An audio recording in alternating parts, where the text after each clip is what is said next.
எங்க ஆத்தா வாய் இருந்தா வாழ சொன்னுச்சு, இல்லைன்னா வந்துட சொன்னுச்சுன்னா அது மிதுனத்துக்கு பொருந்தும். கல்லு மண்ணை கூட காசாக்குறது. நீ கல்லு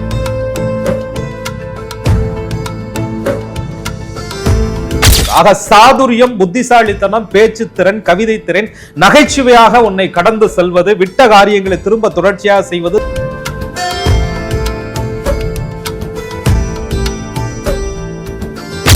உங்கள்கிட்ட நல்ல ஒரு பேச்சு தொடர்பு, கம்யூனிகேஷன் ஸ்கில் எல்லாம் இல்லைன்னு வச்சுக்கோங்களேன், அதெல்லாம் ஒண்ணுமே.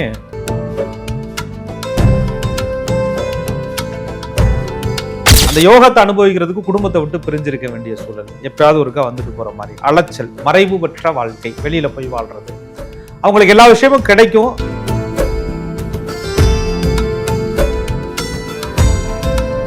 நீங்க எவ்வளவு சம்பாதிச்சிருந்தாலும் வரவறிந்து செலவு செய்யாத குணம் இருந்தால்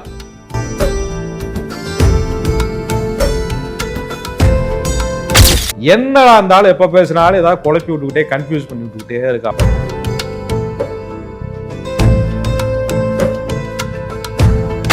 டிக்கெட் எடுத்து வேஸ்டா போச்சு, சினிமாவுக்கு வந்து பாப்கார்னு கடைசியில் பப்ஜின் தான் மிச்சமான்ற மாதிரி அவர்களுடைய மனநிலை என்பது.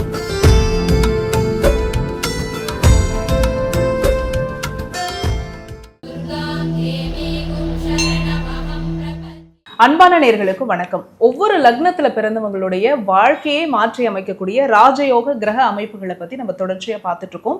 இந்த எபிசோட்ல மிதுன லக்னத்துல பிறந்தவங்களுடைய வாழ்க்கையை மாற்றி அமைக்கக்கூடிய ராஜயோக கிரகங்கள் எது தெரிஞ்சுக்கலாம். புலிப்பாணி சித்தர் வழி ஜோதிடர் திரு கோகுலக்கண்ணன் அவர்கள் கிட்ட இது சார்ந்து நம்ம பேசலாம். வாங்க. வணக்கம் சார். வணக்கம். குரு வாழ்க, குருவே துணை. பொதுவா நம்ம ராசி நட்சத்திரத்துக்குலாம் குணாதிசயங்கள் பேசியிருக்கோம், லக்னத்துக்கும் அந்த மாதிரி இருக்கா சார்? மிதுன லக்னத்தினுடைய சிறப்புகளை பத்தி சொல்லுங்க. நிச்சயமா. அதாவதுங்க, ராசி மட்டும் இல்ல, நட்சத்திரங்கள் மட்டும் இல்ல, ஒருவர் பிறந்த கிழமை அது கூட ஒருத்தருடைய குணங்களை வந்து சொல்லுது அப்படின்னு ஜோதிடம் சொல்லுது. அப்போ வந்து ஒரு குணாதிசயங்கள் அப்படிங்கிறது ஒரு ராசி, அதில் இருக்கிற நட்சத்திரங்களை மட்டும் வைத்துமே கிடையாது. ஒரு ஜாதகத்தினுடைய பிரதானமா நம்ம பார்க்கிறது லக்கணம். அந்த லக்கணமும் லக்னாதிபதியும் எப்படி இருக்கிறாங்க அதை பொறுத்து. நிறைய நேயர்களுக்கு ராசி தெரியும், நட்சத்திரம் தெரியும், அதுல இன்னும் கொஞ்சமா லக்னம் என்ன அப்படிங்கிறது உங்களுக்கு தெரியாது. அந்த லா அப்படின்னு போட்டிருக்கிறதா லக்கணமான நிறைய பேர் நம்மள்கிட்ட ஃபோனில் கன்சல்டேஷன் எடுக்கும்போதெல்லாம் பேசுறதை கேட்டிருக்கோம். ஸோ அதுக்காகவே இது ஒரு சிறப்பு பதிவு அப்படின்னு சொல்லலாம். அப்புறம் நிறைய பேருக்கு ஒரு சந்தேகங்கள் இருக்கு. என்னடான்னா, இவ்வளவு கடுமையாக உழைக்கிறோம், ரிசல்ட் ஒன்றுமே இல்லை, அவங்கெல்லாம் ரொம்ப என்னமோ வேலையே பார்க்காத மாதிரி இருந்தாங்க, திடீர்னு குடும்பம் பார்த்தா கடகடன்னு வளர்ச்சி ஆகிடுச்சு, எப்படி வந்துச்சுன்னு தெரில. பொறாமப்படலைங்க, ஆனால் அதுக்கு ஏதாவது வேறு எதுவும் வழி இருக்கா, இல்லை நமக்கு ஏதாவது செய்வினை எதுவும் செஞ்சு விட்டாங்களா என்னன்னு தெரியல, நம்மளும் தான் கஷ்டப்பட்டுக்கிட்டே இருக்கோம் அப்படின்னு யோசிப்பாங்க. அப்போ ரமண மகரிஷியினுடைய அந்த அற்புதமான அந்த வார்த்தைகள் தான் நினைவுக்கு வந்தது எனக்கு. அவரவர் செய்த வினை ஆங்காங்கிருந்து ஆட்டி வைக்கும், ஆதலால் அமைதியாயிரு அப்படின்னா அங்கேக்கங்க என்னையா இருக்குதுன்னு பார்த்தோம்னா, அவர் ஜோதிடம் சொன்னாரா சொல்லலையாங்கிறது அது இறைவனுக்கு தெரியும். ஆனா கிரகங்களுடைய இருப்பு என்பது லக்னத்திற்கு எந்தெந்த இடங்களில் இருக்குதோ அதை பொறுத்து தான், அவர்களுடைய திசையை பொறுத்து தான் வாழ்க்கை அமையுது அப்படின்னு சொல்றாங்க. அந்த அடிப்படையில மிதுன லக்ன நேயர்கள் கண்டிப்பா தெரிஞ்சுக்க வேண்டிய விஷயம் என்னன்னா, உங்க லக்னம் லக்னாதிபதியினுடைய குணாதிசயங்களும் உங்கள்கிட்ட இருக்கும். மிதுனம்னா புதன், காலச்சக்கரத்திற்கு 3வது ராசி அப்படின்னு சொல்லுவாங்க. அப்ப லக்னத்தின் அடிப்படையிலையும் காலச்சக்கரத்தை முதல் லக்னமாக மேசத்தை வைத்து எடுத்து வரும்போது 3வது லக்னமா வந்துருது. இதற்கு பேர் ஜோதிடத்துல உபய லக்னம் அப்படின்னு ஒரு பேர். இந்த லக்னத்திற்கு லக்ன அதிபன் அப்படின்னா அந்த ஹவுஸ் ஓனர் யாரான்னு பார்த்தோம்னா புதன் பகவான். அவருடைய குணாதிசயங்கள்லாம் அந்த மிதுன லக்ன ஜாதகர்கள்ட்ட கொஞ்சம் ஒட்டிக்கிட்டு இருக்கும். அவர் இருக்கக்கூடிய இடங்கள், அவர் சேர்ந்த கிரகங்களுடைய தன்மையை பொறுத்து இன்னும் கொஞ்சம் குணங்கள் வந்து ஆடாயிட்டே இருக்கும். கொஞ்சம் கோவக்காரரு, ஆனால் கோவம் தான் எடுத்து அடிச்சுடுவாருங்க அப்படின்னா செவ்வாய் பார்க்குதுன்னு அர்த்தம். கொஞ்சம் கோவக்காரு தான் ஆனால் எதிர்த்து பேச மாட்டாருங்க அப்படின்னா குரு பார்க்குதுன்னு அர்த்தம். கொஞ்சம் கோவக்காரு தான் ஆனால் உண்டுலன்னு பண்ணிவிடுவாரியா அப்படின்னா கொஞ்சம் சூரியன் பார்க்கிறாருன்னு அர்த்தம். அப்போ அந்த லக்னாதிபதியை எந்த கிரகங்கள் பார்க்குதோ, சேருதோ, இணைதோ அந்த குணங்களும் சேர்ந்து ஒட்டி கொள்ளும். அப்ப மிதுன லக்ன ஜாதகர்கள் பார்த்தீங்கன்னா அவங்கள்ட்ட ஒரு வெப்பன் இருக்கு, பிறக்கும் போதே இருக்கு. என்னடா அப்படின்னா, எங்க ஆத்தா வாய் இருந்தா வாழ சொன்னுச்சு, இல்லைன்னா வந்துட சொன்னுச்சுன்னா அது மிதுனத்துக்கு பொருந்தும். கல்லு மண்ணை கூட காசாக்குறது. நீ கல்லு மண்ணுதாயா அதிக காசு அப்படிம்பாங்க. எதை கொடுத்தாலும் அதை மார்க்கெட்டிங் பண்ணக்கூடிய யுத்தி புத்தி, எந்த டாபிக்கை கொடுத்தாலும் அந்த டாபிக்கை பேசக்கூடிய குணாதிசயம், எல்லா விஷயங்களையும் கிரகித்து வைத்திருக்கக்கூடிய ஒரு தன்மை. ஆனா இதே கொஞ்சம் புதன் பாதிப்பான அமைப்புகள்ல அவங்களுக்கு இருக்கிறார். லக்னாதிபதி பாதிப்பா இருக்கிறார்னா ஓவர் திங்கிங் பண்ணுறது, அந்த ஓவர் திங்கிங்கு டபுள் ட்ரிபிள் இதெல்லாம் போயிட்டே இருக்கும். ஒரு கணக்கு வழக்கே இருக்காது. சொல்லப்போனால் அதை வந்து காற்று லக்னம்னு சொல்லுவோம். எங்களுக்கெல்லாம் எங்கள் மைண்டுக்கெல்லாம் எல்லையே கிடையாதுயா. நாங்கள்லாம் யோசிச்சோம்னா கிளகலையாக யோசிச்சு கடைசி வரையும் தீர்வுக்கே வரமாட்டான். அதே எங்கள் ஸ்பெஷலு அப்படின்றது மிதுன லக்ன ஜாதகர்களுக்கு லக்னாதிபதினு சொல்லக்கூடிய புதன் பாதகமான அம்சங்கள்ல இருந்தாலும் உங்கள்ட்ட அந்த குணங்கள் இருக்கு. ஆக சாதுரியம், புத்திசாலித்தனம், பேச்சு திறன், கவிதை திறன், நகைச்சுவையாக உன்னை கடந்து செல்வது, விட்ட காரியங்களை திரும்ப தொடர்ச்சியாக செய்வது, சமயத்திற்கு சந்தர்ப்பவாதத்திற்கு தகுந்த மாதிரி தன்னுடைய சூழல்களை அமைத்துக் கொள்வது, கூடுமானவரை அந்த இடத்தை விட்டு நகர்ந்து விடுவது, பிரச்சனைக்குரிய இடங்களை விட்டு நமக்கெல்லாம் வேணாம் அப்படின்ட்டு போயிட்டே இருக்கிறது. இந்த குணாதிசயங்கள்லாம் ஒருவரிடம் இருந்தால் அவர்கள் நிச்சயம் மிதுன லக்னமா இருப்பாங்க. அந்த லக்னத்தில் பிறந்தவங்களுக்கு தான் இந்த குணாதிசயங்கள் அப்படியே இருக்கும். புதன் இருக்கும் நிலையை பொறுத்து இன்னும் கொஞ்சம் பிளஸ் மைனஸ் அவங்களோட ஆடாகும். அதுல இந்த லக்னாதிபதியோட ராகெல்லாம் சேர்ந்துட்டாங்க அப்படின்னா பன்மொழி வித்தகர்கள்னு சொல்லுவாங்க. அப்படியே ஒரு லாங்குவேஜை கேட்டாங்கனாலே அது நாக்கு சரஸ்வதி அவங்க நாவில் வந்து உட்காரும்.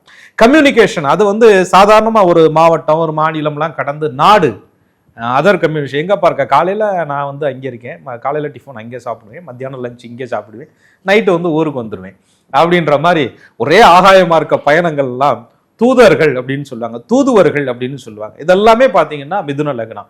ஒரு மீடியேட் இதெல்லாம் மிதுன லக்னம். ஆக மிதுன லக்னத்தில் பிறந்தவர்களுக்கு இறைவன் கொடுத்த வரம் பேச்சு. மிதுன லக்னத்தில் பிறந்தவர்களுக்கு இறைவன் கொடுத்த இன்னொரு வரம் டபுள் மைண்டு. இதை கரெக்டா லக்னாதிபதி சரியா இருந்தா பாசிட்டிவா மிதுன லக்ன ஜாதகர்கள் பயன்படுத்த முடியும். தன்னுடைய பேச்சையும் தன்னுடைய புத்தியையும் வைத்து ஒருத்தர் பிழைக்கிறார் என்றால் அவர் மிதுன லக்னம்.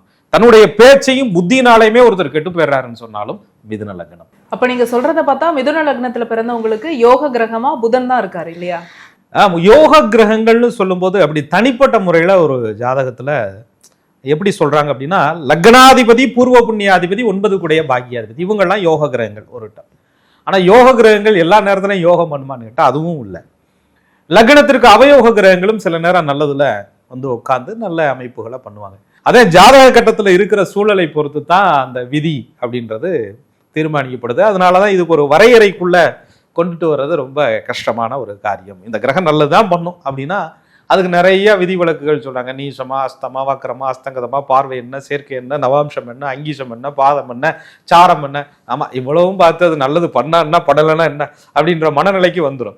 ஸோ அப்போ அதவே நம்ம ப்ராக்டிஸ் பண்ணிக்கிட்டே இருக்கும்போது பார்த்தோன்னே அது என்ன செய்யுது அப்படின்றத ஓரளவு நம்மளால அதை தெரிஞ்சுக்கிறதுக்காகத்தான் இந்த ஜோதிடத்தை வச்சிருக்காங்க. அப்படி மிதுனத்திற்கு ஒரு சுப்ரீம் பவர் அப்படின்னு சொன்னா புதன். ஏன்னா நீங்க வந்துங்க ஒரு எவ்வளவு கோடி வேணாலும் முதலீடுகளை நீங்க வந்து வச்சிருங்க, சில 100 ஆயிரங்கள் கூட நீங்க வச்சிருங்க, உங்கள்கிட்ட நல்ல ஒரு பேச்சு தொடர்பு கம்யூனிகேஷன் ஸ்கில் எல்லாம் இல்லைன்னு வச்சுக்கோங்களேன், அதெல்லாம் ஒண்ணுமே உங்களால அபிவிருத்தி பண்ணவே முடியாது. அதுக்கப்புறம் ஒருத்தட்ட பேசி புரிய வைக்கிற ஒரு கலை இருக்குல்ல, அது இல்லைனாலும் வச்சுக்கோங்களேன், என்னாலும் வாயை திறந்தாலே என்னத்தையாவது ஒன்று பேசிக்கிட்டே லொடன்னு நான் பேசுற மாதிரி அப்படின்னு நினைப்பாங்க. ஆக புதன் என்பவர் ஒரு ஜாதக கட்டத்திலே நல்ல அமைப்புகளில் இருக்கும் பொழுது அவர்களுடைய பேச்சு ரசிக்கும்படியாக, அவர்களுடைய வாதம் ஜெயிக்கும்படியாக, அவர்களுடைய கலை விருத்தி அடையும்படியாக, அவங்க மௌனமாக இருந்தாலும் கூட பாவனையிலே 1000 அர்த்தங்களை சொல்வதாக மிதுன லக்னத்தில் பிறந்தவர்கள் இருக்கிறார்கள். அதே புதன் பாதிப்பான மனநிலையில் இருக்கும்போது முகம் மட்டும் அப்படியே இருக்கும், மூளை, கண்ணு, காது, செவி எல்லாம் ஒவ்வொன்றும் ஒவ்வொரு ஊரில் இருக்கும். எங்கேப்பா இருந்தால் இப்போ தான் நான் பக்கத்தில் அப்படியே வந்துக்கிட்டு இருக்கேனாங்க, அப்படியே பைபாஸ் கடந்து இப்போ தான் சென்னை ரீச் பண்ணுறேன், கொஞ்சம் முழிச்சு பாரு அப்படின்ற மாதிரி அந்த மனநிலை என்பது ஒரு நேர்கோட்டுக்கு வருவதற்கு தடுமாறும். அப்போ லக்னாதிபதி பாதிக்கப்பட்டிருக்கிறார் அர்த்தம். அப்போ மிதுன லக்னத்திற்கு புதன் இத்தனை அம்சங்களையும் கொடுப்பதால் மிதுன லக்ன ஜாதகர்களுக்கு புதன் பகவான் நல்ல அம்சத்தில் இருக்க வேண்டும். அவருடைய தசை வரல, சரி பரவாயில்ல, புத்தி வரும்ல, அப்ப புத்தி அப்படின்னு வரக்கூடிய காலகட்டங்கள். அதுலயும் பெரிய தசைகள்லாம் இருக்கு. சுக்கிரன் இருக்கிறதுலே பெரிய தசை, ராஜமகா ஒரு 20 வருடம் மகாதசை நடத்துவார். சனி பகவான் 19 வருஷங்கள் நடத்துவார். ராகு பகவான் 18 வருஷங்கள் நடத்துவார். புதன் பகவான் 17 வருஷங்கள் நடத்துவார். இந்த பெரிய தசைகளுக்குள்ளெல்லாம் புதன் பகவானுடைய புத்தி வந்துச்சுன்னா குறைந்தபட்சம் 2.5 வருஷம் 3 வருஷ காலங்கள் கிடைச்சிரும்.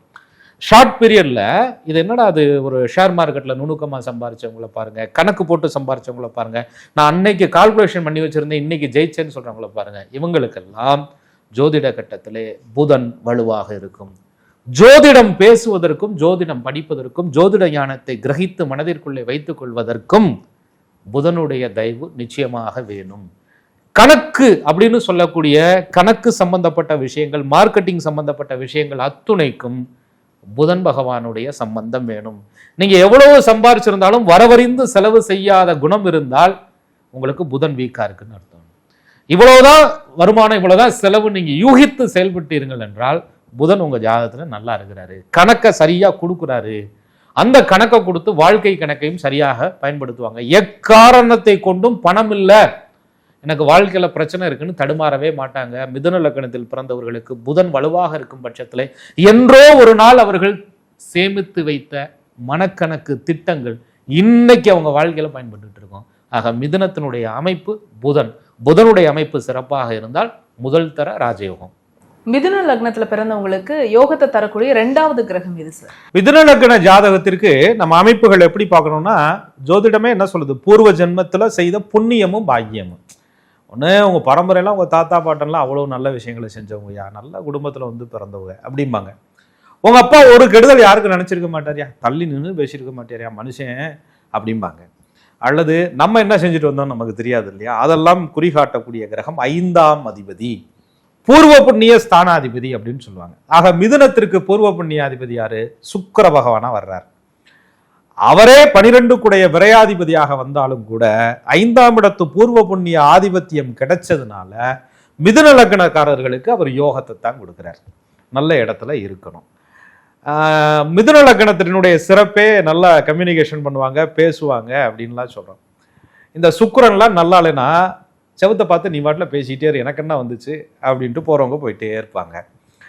என்னடா இருந்தாலும் எப்போ பேசினாலும் ஏதாவது குழப்பி விட்டுக்கிட்டே கன்ஃபியூஸ் பண்ணி விட்டுக்கிட்டே இருக்காப்ல அப்படின்ற மாதிரி மற்றவங்க நினைப்பாங்க.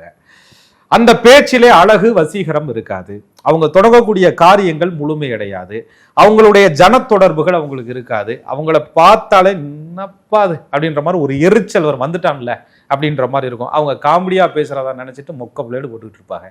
ஆக சுக்கிரனை பொறுத்தவரை மிதுன லக்னத்தில் பிறந்தவர்களுக்கு நல்ல இடங்களில் இருந்தா, ஏற்கனவே இங்க அறிவு பெட்டகம், ஒரு நடமாடும் லைப்ரரி, அதோட சுக்கிரன் சேரும்போது அவங்களுடைய பர்சனாலிட்டியே எப்படி தெரியுதுன்னா ஒரு யூனிக்கா இருக்கும். என்னடா அது இவ்வளவு விஷயங்கள் வச்சிருக்கிறாங்க, எதுக்கு கேட்டாலும் பதில் சொல்றாங்க, எந்த விஷயத்தையும் சூப்பரா அணுகுறாங்க, அழகா இருக்கிறாங்க. அந்த அழகு அப்படிங்கிறது தோற்றத்திற்காக கிடைக்காது, அவங்களுடைய பாவனைக்காக கிடைக்கும், அவர்களுடைய கண் அசைவுக்காக கிடைக்கும், அவங்களுடைய காத்திருப்பு பிறருக்கு ரசிக்கும்படியா இருக்கும். சில பேருக்குலாம் வெயிட் பண்ணிட்டே இருந்தா போயிடலாம் அப்படின்னு இருக்கும், இவங்க இன்னும் கொஞ்சம் நேரம் வரமாட்டாங்களா, இருக்க மாட்டாங்களா, பேச மாட்டாங்களா அப்படின்ற எண்ணங்கள் எல்லாம் சுக்கிரன் கொடுப்பார். வீடு, வண்டி, வாகனம், சுகம், லௌகீக பாக்கியம், திருமணம், நல்ல மனைவி, மக்கள் இதெல்லாம் அமைய வேண்டும் என்றால் மிதுன லக்னத்தில் பிறந்தவர்களுக்கு சுக்கிரன் நல்லா இருக்கணுங்க. வாகன யோகம் நல்லா இருக்கணும்னா மிதுன லக்னத்தில் பிறந்தவர்களுக்கு சுக்கிரன் நல்லா இருக்கணுங்க. நல்ல குடும்ப வாழ்க்கையில சுகம் அமையணும்னா மிதுன லக்னத்தில் பிறந்தவர்களுக்கு சுக்கிரன் நல்லா இருக்கணுங்க. நவநாகரிகமான ஆடை ஆபரணங்களை நீங்க அணியணும்னு சொன்னா மிதுன லக்னத்தில் பிறந்தவர்களுக்கு சுக்கிரன் நல்லா இருக்கணுங்க. சொல் பேச்சு ஜெயிக்கணும்னு சொன்னா மிதுன லக்னத்தில் பிறந்தவர்களுக்கு சொல்லிலே வசீகரம் இருக்க வேண்டும் என்றால் மிதுன லக்னத்தில் பிறந்தவர்களுக்கு சுக்கிரன் நல்லா இருக்கணுங்க. சுக்கிரன் நல்லா இருந்தா மிதுன லக்னத்தில் பிறந்தவங்க நல்லா இருப்பாங்க. மிதுன லக்னத்துல பிறந்தவங்களுக்கு இவ்வளவு யோகத்தை தரக்கூடிய சுக்கிரன் ஒருவேளை நல்ல நிலையில இல்லைன்னா என்ன பிரச்சனைகள் இவங்க சந்திக்கிறாங்க? அதாவது நல்ல நிலையிலன்னா மைண்டு வந்து ஸ்டேபிளா இருக்கு, அன்ஸ்டேபிள் மைண்டுன்னு சொல்லுவாங்க. கன்ஃபியூஸ் பண்ணிக்கிட்டே இருப்பாங்க. ஒருத்தரை நேசிப்பாங்க, அவங்க நேசிக்கிறாங்களாங்கிறது மனசுல குழப்பமாயிட்டே இருக்கும். இவங்க நேசிக்கிறவங்க உண்மையானவர்களா அப்படின்னு ஒரு கேள்வி வந்துகிட்டே இருக்கும். வீட்டை பூட்டிட்டு கதவை 10 தடவை தட்டி பார்க்கறது, பூட்டினோமா, ஒழுங்காத்தான் பூட்டினோமா, சாவி ஒரு வேளை கரெக்டாக வச்சிருக்கிறோமா அப்படின்னு பார்க்கறது, காலையில் சாப்பிட்டோமா சாப்பிடல அப்படின்னு யோசிக்கிறது, 2 தடவை சாப்பிட்டுருப்பா ஆனால் 3 தடவை யோசிச்சுட்டே இருப்பாங்க. அது மாதிரி ஞாபக மறதி, ஒரு கம்யூனிகேஷனில் நம்ம சொன்னது சரிதானா, அவங்க எதுவும் தப்பாக நினச்சிட்டாங்களோ, ஏன்னா புதன்னா கம்யூனிகேஷன் சொல்கிறோம், நம்ம சொன்னது அவங்களுக்கு சரியாக போய் விழுகலையோ, அவங்க எதுவும் நம்மளை ஒரு மாதிரி தப்பாக நினச்சிட்டாங்களோ அப்படின்னு இவங்களே தப்பாக நினச்சிக்கிறது. நல்ல ஆடைகள்லாம் இருக்கும், ஆமாம் என்னத்தை போய் அப்படின்னு அதை உடுத்துறதுல இன்ட்ரெஸ்ட் இருக்காது. நகை ஆபரணங்கள்லாம் இருக்கும், அது மேலே ஒரு இன்ட்ரெஸ்ட் வராது. லௌகீக சுகங்கள், அது மேலே எந்த லௌகீக சுகம்னா என்ன, ஒரு கணவன் மனைவி உறவு, சினிமாவுக்கு போகிறது, பொழுதுபோக்கு போகிறது, அங்கேயும் போய் எனத்தையாவது ஒன்று யோசிச்சுட்டே அப்படியே கவலைப்பட்டுக்கிட்டே இருக்கிறது. என்னடா டிக்கெட் எடுத்து வேஸ்ட்டாக போச்சு, சினிமாவுக்கு வந்து பாப்கார்னு கடைசியில் பப்ஜின் தான் மிச்சமான்ற மாதிரி அவர்களுடைய மனநிலை என்பது ரொம்ப எந்த இடத்துலையும் ஒரு சந்தோஷமற்றதாக சுக்கிரன் ஆக்கிடுறாரு. ஆக சுக்கிரனுடைய பலம் மிதுனத்திற்கு மிக மிக முக்கியம். மிதுன லக்னத்துல பிறந்தவங்களுக்கு யோகத்தை தரக்கூடிய 3வது கிரகம் எது சார்? மிதுன லக்னத்தில் பிறந்தவர்களுக்கு அதான் 9 குடைய பாக்யாதிபதினு சொல்றோம், சனி பகவான்.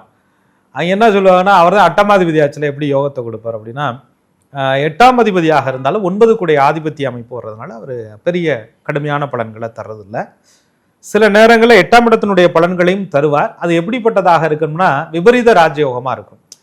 அந்த யோகத்தை அனுபவிக்கிறதுக்கு குடும்பத்தை விட்டு பிரிஞ்சிருக்க வேண்டிய சூழல், எப்பயாவது ஒருக்கா வந்துட்டு போற மாதிரி, அலைச்சல், மறைவு பெற்ற வாழ்க்கை, வெளியில போய் வாழ்றது, அவங்களுக்கு எல்லா விஷயமும் கிடைக்கும், ஆனா அது வெளியில யார்ட்டையும் காட்ட முடியாது. அந்த மாதிரி ஒரு அமைப்புகளை சனி பகவான் கொடுப்பார். அதே 9 குடைய பாக்யஸ்தானமாக அவர் ஜாதக கட்டத்துல மிதுன லக்னத்தில் பிறந்தவர்களுக்கு ஒரு ஆட்சி உச்ச நிலையில, உச்சம்னு வந்துட்டாலே லக்னத்துக்கு 5ஆம் இடம் பஞ்சமஸ்தானத்துல திரிகோண பலன் அவருக்கு கிடைச்சிடும். 5ஆம் இடத்துல உச்சம் அடைகிறார். 9 குடைய கோணாதிபதி மறுகோணத்திலே லக்னத்திற்கு பஞ்சமத்திலே வந்து உச்சம் பெறுவது மிதுனத்திற்கு யோகம். அதே நேரத்துல அந்த சனி பகவான் ஆட்சி பலம் அப்படின்ற நிலையில உட்கார்றார் 9ஆம் இடத்துல. அப்படின்னா மிதுன லக்னத்துக்கு 9ஆம் இடத்துல, சொந்த வீட்டுல, கும்பத்துல, காற்று லக்னத்துக்கு, காற்று ராசியில ஏரோநாட்டிக்கல் படிக்கிறது, வெளிநாடு போறது, சர்வசாதாரணமா அந்த கம்யூனிகேஷன் சம்பந்தப்பட்ட எல்லா விஷயங்களுமே நீங்க பாத்தீங்கன்னா அந்த சனி பகவானுடைய அமைப்பு அவங்களுக்கு ஸ்ட்ராங்கா இருக்கும். நிறைய லேபர், நிறைய ஒர்க்கர்ஸ், அவங்களுக்காக வேலை செய்யறதுக்கு நிறைய ஆட்கள். ஒரு தனி மனிதன் சம்பாதிப்பது, ஒரு தனி மனிதனுக்காக பல பேர் சம்பாதித்து கொடுப்பது, இதுதானே வளர்ச்சி. ஆக எது பெருசுன்னு கேட்டீங்கன்னா, ஒரு நிறுவனத்தை நடத்தி பல நபர்கள் உழைத்து அந்த உழைப்புக்கு அவங்களுக்கும் வாழ்க்கை கொடுத்து இவங்களும் வாழ்றது இல்ல. இதெல்லாம் மிதுன லக்னத்தில் பிறந்தவர்களுக்கு பாத்தீங்கன்னா அந்த சனி பகவான் வலுவா இருக்கிறார் அப்படின்னு அர்த்தம். அதுக்கப்புறம் மனதிடம், எதையுமே வாடா பார்த்துக்கலாம் அப்படின்ற ஒரு திடகாத்திரமான ஒரு தைரியம் அவங்கள்ட்ட இருக்கும் சனி பகவான் வலுவா இருந்தார்னா. ஒரு ஆப்பர்ச்சுனிட்டி மிஸ் ஆனாலும் கூட அடுத்த வாய்ப்புகள், ஒரு வேலை போச்சு போடா, டேக் இட் ஈஸிடா அப்படின்ட்டு மிதுன லக்னத்தில் பிறந்தவங்க, ஏன்ட்ட ஸ்கில் இருக்குல்ல, நாங்க பார்த்துக்குறோம்ல, நான் இல்லாம நடத்திடுவீங்களா அப்படின்னு கேட்கறதெல்லாம் மிதுனத்துல பிறந்தவங்க. அதுக்கெல்லாம் சனி வலுவா இருக்கிறாருன்னு அர்த்தம். உடனே வேலை வாய்ப்புகள்லாம் அவங்களுக்கு சரியா நடக்கும். சனி பகவான் கொஞ்சம் பலவீனப்பட்ட இடத்துல இருக்கும்போது வேலை செய்யற இடத்துல ஒர்க்கர்ஸ் பிரச்சனை, ஒவ்வொருத்தனா காலவாரி விட்டுக்கிட்டே இருக்கிறது, குரூப் பாலிடிக்ஸ் நடக்கிறது, அதுக்கப்புறம் அவர்களுக்கு வந்து பயணங்களால தொந்தரவுகள் உருவாகிறது, எந்த காரியமும் மந்தமா நடக்கிறது சொல்லுவாங்கல்ல. அதாவது எடுத்து வச்சாலும் கொடுத்து வைக்கணும்னு சொல்லுவாங்க. பாக்யாதிபதி நல்லா இல்லைன்னா யாரும் எடுத்து வைக்க மாட்டாங்க, கொடுத்து வைக்க மாட்டாங்க அப்படின்ற மாதிரி இருக்கும் வாழ்க்கை. அல்லது எடுத்தது நமக்கு கிடைக்காதுன்ற மாதிரி இருக்கும், நமக்கு கிடைச்சது நமக்கு அனுபவிக்க முடியாதுங்கிற மாதிரி இருக்கா.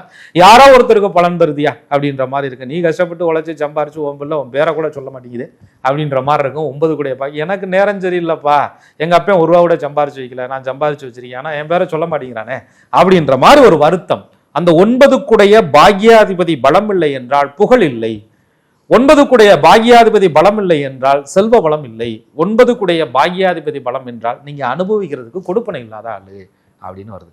ஆக மிதுனத்திற்கு பாக்கியம், புகழ், நல்ல பெயர், கீர்த்தி, அந்தஸ்து, தொழில், வேலை, வேலை வாய்ப்புகள் அத்துணையும் கொடுப்பது சனி பகவான். அவரும் சிறப்பா இருக்கணும். ஆக மிதுன லக்னத்திலே பிறந்தவர்களுக்கு லக்னாதிபதி என்று சொல்லக்கூடிய புதனுடைய வலுவும், 5 குடைய பூர்வ புண்ணியாதிபதினு சொல்லக்கூடிய சுக்கிர பகவானுடைய அமைப்பும், 9 குடைய பாக்யாதிபதினு சொல்லக்கூடிய சனி பகவானுடைய அமைப்பும் ஒன்றுக்கொன்று பரஸ்பர கேந்திர கோணங்களில் இருந்து, நல்ல அடைவுகளில் இருந்து, நல்ல கிரகங்களுடைய சேர்க்கை பெற்று சுப கிரகங்களுடைய பார்வையோடு இருந்து லக்னத்திற்கு சில அமைப்புகளில் எல்லாம் உட்கார்ந்திருந்தால் மிதுன லக்னத்தில் பிறந்தவர்கள் அந்த தசை நடக்கும் காலங்களிலோ அல்லது அந்த புத்தி நடக்கும் காலங்களிலோ நிச்சயமான ஒரு உயர்வை, ராஜ யோகத்தை அனுபவிப்பாங்க.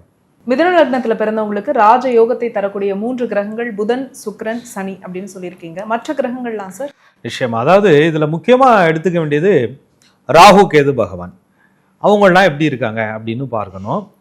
அதுக்கப்புறம் ராகுவோட சுப கிரகங்கள் சேரும்போது அவருடைய தசாபலன்லாம் நடத்தும் போது ரொம்ப ஒரு உயரத்துக்கும் எடுத்துட்டு வரும். அதே நேரத்துல ராகுவோட ரொம்ப நெருங்கி இருக்கிற கிரகங்கள் வந்து பாதிப்பையும் கொடுத்துரும். இதுல வந்து அந்த யோகாதிபதிகள் எப்படி இருக்காங்க அப்படின்ற ஒரு பாயிண்ட். அதை வச்சு இந்த யோகாதிபதிகள் கெடுதலையும் கூட சில நேரங்களில் பண்ணலாம். அதே போல மிதுன லக்னத்திற்கு குரு கவனிக்கப்பட வேண்டிய ஒரு கிரகம். மிதுன லக்னத்துக்கு செவ்வாய் எப்படி இருக்கிறாருங்கிற ஒரு அமைப்பு.